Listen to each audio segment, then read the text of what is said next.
एक बार फिर से स्वागत है आप सबका हमारे चैनल इन्फिनाइट आर्काइव में। इतिहास चुनाव और परिणामों का एक अनंत गाथा है जो हमारे वर्तमान और भविष्य को आकार देता है। कुछ स्थान शक्ति के केंद्र बन जाते हैं। आज अंडमान और निकोबार द्वीप समूह से ज्यादा कोई नहीं। कभी एक सुदूर पोस्ट रहा यह द्वीप भारत की रणनीतिक और तकनीकी महत्वाकांक्षा के केंद्र में है। एक विश्व स्तरीय साइबर शहर की मेजबानी करने के लिए तैयार है। ये एक दूरदृष्टि की कहानी है। भारत ने भूगोल, प्रौद्योगिकी और भू राजनीति के संगम को पहचाना और बहादुरी से कार्य किया। ये द्वीप अब केवल एक पर्यटन स्वर्ग नहीं है, ये भारत की अग्रिम पंक्ति है, महत्वपूर्ण समुद्री मार्गों को देखते हुए और डिजिटल और समुद्री शक्ति के नए युग का संकेत दे रहे हैं। अत्याधुनिक बुनियादी ढांचे में निवेश करके भारत एक भौगोलिक चुनौती को एक रणनीतिक संपत्ति में बदल रहा है। डेटा सेंटरों, तकनीकी पार्कों और सैन्य शक्ति के मेल की कल्पना कर रहा है। अंडमान साइबर सिटी केवल एक शहर बनाने के बारे में नहीं है, ये वैश्विक मंच पर भारत के भविष्य को फिर से परिभाषित करने के बारे में है। अंडमान और निकोबार द्वीपों के महत्व को समझने के लिए हमें उनके इतिहास को फिर से देखना होगा। ब्रिटिश शासन में ये द्वीप सजा और देश निकाले का प्रतीक थे। कुख्यात सेलुलर जेल भारत के स्वतंत्रता सेनानियों के लिए एक दुख भरी जगह थी। स्वतंत्रता के बाद द्वीप धीरे धीरे एक दंड उपनिवेश से बस्तियों और विकास की जगह बन गए, लेकिन भारत के सामरिक ध्यान से दूर ही रहे। 21वीं सदी ने सब कुछ बदल दिया। चीन का उदय और बैडालती हिंद प्रशांत भू राजनीति ने द्वीपों की स्थिति को एक शक्तिशाली संपत्ति बना दिया। अब वो पिछड़े क्षेत्र नहीं रहे, ये द्वीप समूह एक अग्रिम अड्डा बन गया, एक अडिग विमानवाहक पोत, एक महत्वपूर्ण समुद्री चौराहे पर। यह परिवर्तन अलगाव से कनेक्टिविटी तक, जुल्म से सशक्तिकरण तक साइबर सिटी के लिए मंच तैयार करता है। यह परियोजना द्वीपों की पहचान को वापस पाने, अतीत के बलिदानों को सम्मान देने और भारत की आजादी और समृद्धि के संरक्षक के तौर पर भविष्य बनाने के बारे में है। अंडमान की यात्रा अब एक सामरिक पुनर्जन्म की कहानी है। भूगोल ही नियति है और अंडमान और निकोबार द्वीप समूह भारत के प्राकृतिक प्रहरी हैं। 700 किलोमीटर से ज्यादा फैले हुए ये पूर्वी हिंद महासागर को नियंत्रित करते हैं और महत्वपूर्ण मलक्का जलडमरु मध्य की रखवाली करते हैं, जहां से दुनिया का ज्यादातर व्यापार और ऊर्जा प्रवाहित होती है। इस संकरे मार्ग से इनकी निकटता भारत को क्षेत्रीय मामलों में एक प्रमुख भूमिका देती है और समुद्री यातायात की निगरानी करने और यदि आवश्यक हो तो उसे नियंत्रित करने की क्षमता भी। द्वीपों का सामरिक महत्व मजबूत नौसैनिक अड्डों से और बढ़ जाता है और हवाई अड्डों से भी, जिससे भारत समुद्री मार्गों को सुरक्षित कर सकता है, खतरों का सामना कर सकता है और आपदा राहत भी प्रदान कर सकता है। अंडमान और निकोबार कमान का गठन एकीकृत रक्षा की ओर एक बैडलाव था, जिससे भूगोल का ज्यादा से ज्यादा फायदा उठाया जा सके। अब एक साइबर सिटी का दृष्टिकोण एक डिजिटल परत जोड़ता है, जहां डेटा प्रवाह को नियंत्रित करना उतना ही आवश्यक है जितना जहाजों को नियंत्रित करना। भौतिक और डिजिटल शक्ति का यह सम्मिलन द्वीपों को हिंद प्रशांत में प्रभाव का एक व्यापक केंद्र बनाता है। अंडमान साइबर सिटी के लिए भारत का नजरिया बहुत बड़ा है। एक ऐसा शहर जो डिजिटल सुविधाएं, सुरक्षा, स्थिरता और पर्यटन को एक साथ मिलाएगा।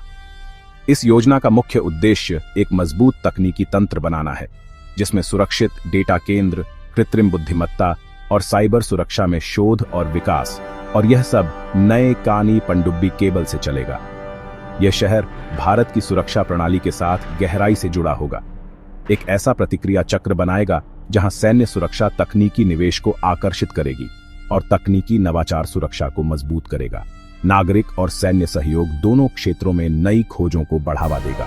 स्थिरता बहुत जरूरी है। हरित इमारतें, नवीकरणीय ऊर्जा और पर्यावरण के अनुकूल योजना द्वीपों के अनूठे वातावरण की रक्षा करेगी। इस शहर का लक्ष्य उच्च तकनीकी, कम प्रभाव वाले विकास का आदर्श बनना है, जिससे वैश्विक पर्यटक और इन्वेस्टमेंटक दोनों आकर्षित होंगे। यह विविध दृष्टिकोण, तकनीक, सुरक्षा और इको टूरिज्म द्वीपों के लिए एक मजबूत, खुशहाल भविष्य का वादा करती है। अंडमान साइबर सिटी भारत के बड़े लक्ष्यों के लिए एक मुख्य कड़ी है। डिजिटल इंडिया का प्रतीक बनते हुए आत्मनिर्भर भारत और अगली पीढ़ी की तकनीकों में नेतृत्व। इस परियोजना को द्वीपों पर बनाकर भारत यह संकेत देता है कि उसके सबसे बड़े लक्ष्य उसकी सबसे दूर की सीमाओं तक फैले हुए हैं। साइबर सिटी एक प्रतीक है, एक डिजिटल रूप से सशक्त, रणनीतिक रूप से स्वतंत्र भारत का। CNI केबल से तेज गति की कनेक्टिविटी सबसे अलग थलग नागरिकों के लिए भी डिजिटल सर्विसों और अवसरों को संभव बनाती है, समावेशी विकास के वादे को पूरा करते हुए।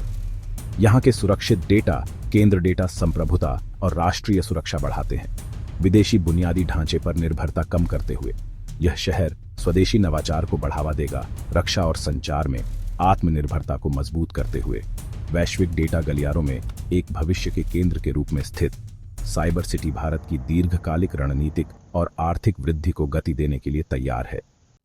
अंडमान साइबर सिटी हिंद प्रशांत भू राजनीति में एक रणनीतिक कदम है जो सीधे तौर पर चीन की मोतियों की माला रणनीति का जवाब देता है। इन द्वीपों को एक मजबूत डिजिटल और सैन्य केंद्र में डालकर भारत चीन की समुद्री महत्वाकांक्षाओं को और जटिल कर देता है और अपनी प्रतिरोधक क्षमता को मजबूत करता है। अंडमान से बढ़ी हुई निगरानी से भारत को चाइनाई नौसेना के आंदोलनों को निगरानी करने में मदद मिलती है और यह खुद को इस क्षेत्र के शुद्ध सुरक्षा प्रदाता के रूप में साबित करता है। साइबर सिटी इस प्रतिद्वंद्विता को प्रौद्योगिकी और साइबर क्षेत्रों तक फैलाता है, जहां भारत एक निर्णायक बढ़त चाहता है।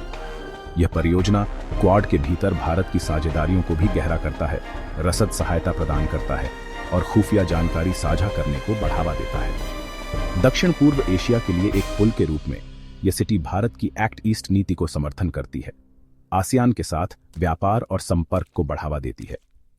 अंडमान साइबर सिटी अब वैश्विक रणनीतिक हित का एक मुख्य केंद्र है, जो एक स्वतंत्र और खुले हिंद प्रशांत के प्रति भारत की प्रतिबद्धता को मजबूत करता है। अंडमान और निकोबार आइलैंड्स पर्यावरण के खजाने हैं, जहां अनोखी जैव विविधता और नाजुक पारिस्थितिकी तंत्र हैं। साइबर सिटी की सबसे बड़ी चुनौती महत्वाकांक्षी विकास को पर्यावरण को नुकसान पहुंचाए बिना हासिल करना है। इस परियोजना में हरित निर्माण संहिताएं, नवीकरणीय ऊर्जा और उन्नत अपशिष्ट प्रबंधन आवश्यक हैं, ताकि इसका पद चिह्न कम हो। शहरी विकास समूहों में होगा ताकि वर्षावनों और मैंग्रोव को बचाया जा सके और द्वीपों की प्राकृतिक सुंदरता बनी रहे। स्वदेशी जनजातियों की रक्षा करना भी उतना ही महत्वपूर्ण है, यह सुनिश्चित करना कि उनकी जमीनें और जीवन शैली परेशान न हो। सफलता को सिर्फ आर्थिक शब्दों में नहीं मापा जाएगा, बल्कि प्रकृति और संस्कृति दोनों को सुरक्षित रखने में भी। अगर भारत सफल होता है तो साइबर सिटी एक वैश्विक मानक स्थापित कर सकता है संवेदनशील क्षेत्रों में सतत विकास के लिए। अंडमान साइबर सिटी वादा करता है द्वीपों और भारत के लिए एक नए आर्थिक सवेरे का। ऐतिहासिक रूप से खेती और सीमित पर्यटन पर निर्भर होने के कारण द्वीपों की प्रगति खराब संपर्क के कारण रुक गई थी। साइबर सिटी CNI केबल से संचालित एक उच्च मूल्य वाला तकनीकी और सेवा केंद्र बनाने का लक्ष्य रखता है, जिससे निवेश आकर्षित होगा और स्थानीय लोगों के लिए कुशल नौकरियां पैदा होंगी। यह परियोजना पर्यटन को भी बदल देगी, द्वीपों को एक विश्व स्तरीय पर्यावरण पर्यटन गंतव्य के रूप में स्थापित करते हुए शानदार रिसॉर्ट्स और वैश्विक आयोजनों के साथ। उन्नत बुनियादी ढांचा व्यापार, रसद और टिकाऊ मत्स्य पालन को बढ़ावा देगा, द्वीपों को क्षेत्रीय और वैश्विक बाजारों में एकीकृत करते हुए। यह समग्र विकास, प्रौद्योगिकी और पर्यटन पर सेंटरित अंडमान को एक गतिशील आर्थिक इंजन में बदल देगा। यह द्वीप समूह हिंद प्रशांत में समृद्धि का एक आदर्श बनने के लिए तैयार है। अंडमान साइबर सिटी की खासियत नौसेना की शक्ति को साइबर क्षमताओं के साथ जोड़ना है। 21वीं सदी की ताकत का एक दोहरा सरपिल। द्वीपों में सेना की मौजूदगी संवेदनशील तकनीकी इन्वेस्टमेंटों को सुरक्षा देती है, जिससे यह शहर एक भरोसेमंद वैश्विक केंद्र बन जाता है। इसके बैडल में साइबर सिटी सेना के लिए नवाचार को बढ़ावा देगा, कृत्रिम बुद्धिमत्ता आधारित निगरानी, सुरक्षित संचार और साइबर रक्षा प्रणालियां विकसित करेगा। यह तालमेल भारत को निर्णायक बढ़त देता है, भौतिक और डिजिटल दोनों क्षेत्रों में। यह शहर एकीकृत शक्ति के लिए एक जीवंत प्रयोगशाला होगा, जहां नौसेना की रणनीति और डिजिटल नवाचार एक साथ विकसित होंगे। इस विलय में महारत हासिल करके भारत अपने हितों को सुरक्षित करता है और सहयोगियों को अनूठा मूल्य देता है। हिंद प्रशांत में एक उच्च तकनीकी सुरक्षा लंगर। अंडमान साइबर सिटी डिजिटल युग में नेतृत्व के लिए भारत का खाका है।